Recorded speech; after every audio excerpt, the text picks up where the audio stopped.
Hey everybody, it's Michelle and this is Queer Hustle where we help queer entrepreneurs start up, scale, and thrive. And today I'm very excited to be talking to Erin St.John from Saucy Pots Pottery in Newfoundland, Canada. I love this as a perfect example of, we talk a lot about in marketing about attract and repel, right? Like we want the people that we want and we want to go ahead and actively repel the people that are not for us, especially as queer business owners, right? And we get a lot of questions at Queer Hustle around, well, why are you even talking about being queer? What does that have to do with being in business?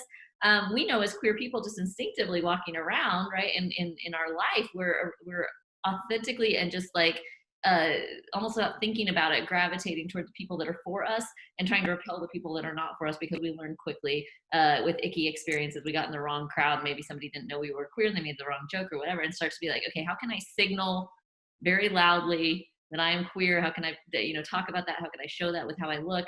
So that I don't actually get into these situations and I'm only with people that are loving and supportive of me, and I am actually like actively repelling anybody that would want to hurt me or that I would be hurt by. You're doing sort of the same thing here in business, especially when you come out with such strong statements. There's people that love it and you have this like rabid following, and then of course there's going to be people that are offended by it and not want to even like be in the store buying anything else. How do you obviously you've decided to do that, so talk to me a little bit more about the feeling or the intention behind that kind of stance.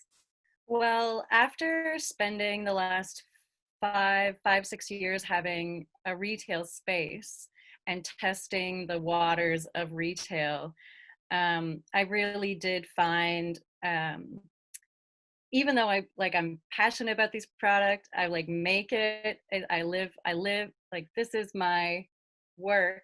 I still definitely struggle with, someone really being disapproving, or someone being in my storefront and like being upset or getting angry or complaining. So it's still, I still try not to like let it trigger me or get upset, or just try to like maintain calm composure.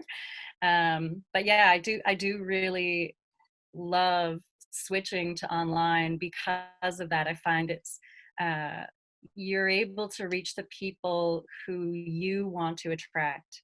I'm pretty happy with the decision of putting everything online and stepping back from retail. I think that was one of the like best decisions ever for this Yeah, business. absolutely. Yeah. And then it blew up, right? Because you've got everybody like see you've got stuff that people see it and they go, I want that, or I got to send that to my friend, or I got it almost like naturally lends itself to being viral. So I love about this because people are so afraid to take strong stances or be offensive to anybody in any way. But the flip side of that is as many people as you're offending, you're equally exciting that many people, and those people are going, oh my god, I love this, I need this, this resonates with me. And so now you've got, like I said, a national fan base and starting to ship into the United States and get international with it. How does that feel if to start being go from being this kind of local shop to being this national and international presence? It's pretty exciting. I feel like I am still like struggling to like fully acknowledge all of that.